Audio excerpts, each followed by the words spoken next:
મહત્વના સમાચાર મળી રહ્યા છે સાવરકુંડલામાંથી। સાવરકુંડલામાં લોહાણા સમાજના અગ્રણીઓ ઉપર હુમલો થતા મામલતદારને આવેદનપત્ર આપવામાં આવ્યું। બપોર બાદ શહેર સજ્જડ। અમરેલીથી ડોક્ટર ગજરાજ સાહેબની ઉપસ્થિતિમાં સમગ્ર હિન્દુ સંગઠન દ્વારા અપાયું આવેદનપત્ર।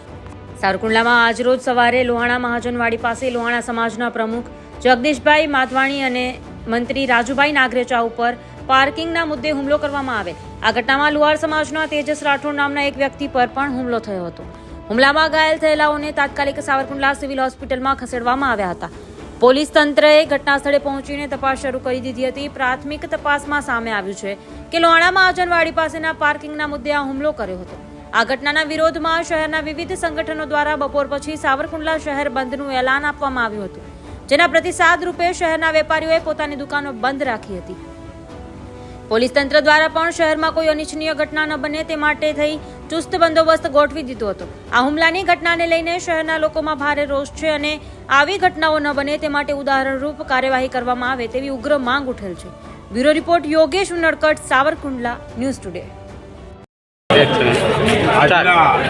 લોહાણા માધ્યમની સામે જે લોકોએ વિધર્મી લોકોએ જે હુમલો કર્યો હતો જગદીશભાઈ માધવાણી રાજુભાઈ નાગરેચા ઉપર, જેને લઈને આજે આખા ગામે સર્વ હિન્દુઓએ સર્વ લોકોએ ખૂબ સહકાર આપ્યો અને આવો નવો સહકાર દરેક જ્ઞાતિ માટે મળતો રહે અને આવા બનાવો ફરી ન બને તેવી પોલીસ ખાતા કાળજી રાખે।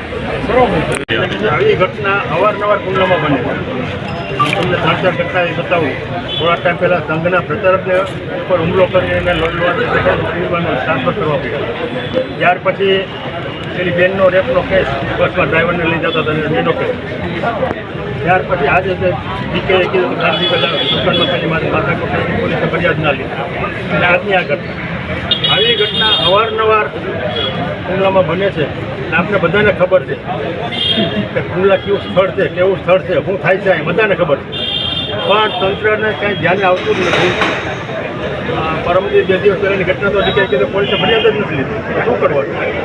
પછી જો પ્રજાને શાંત રાખવી હોય, પ્રજાને જાનમાલની સુરક્ષા કરવી હોય તો તંત્રએ કડક થઈને આ બધું કરવું પડે।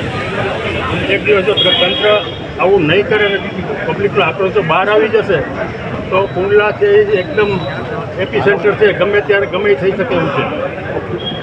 આને ધ્યાનમાં લઈને પણ તંત્રએ કરવું પડશે।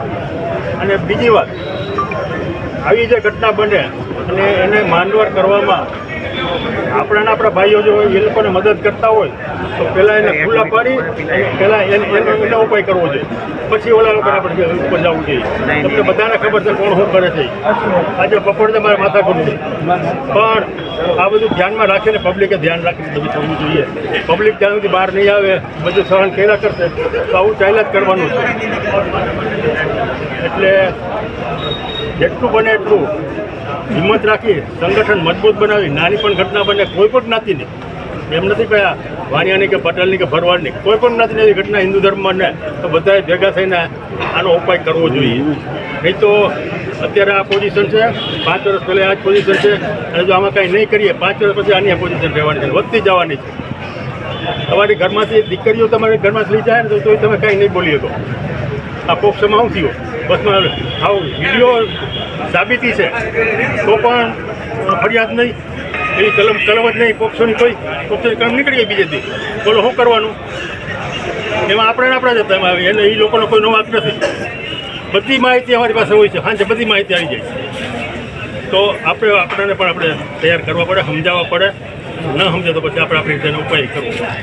આટલું ધ્યાનમાં રાખી અને સૌ સંગઠન સાથે જોડાઈ રહીએ અને આવી કોઈ ઘટના સાથે બનીને સામનો કરે।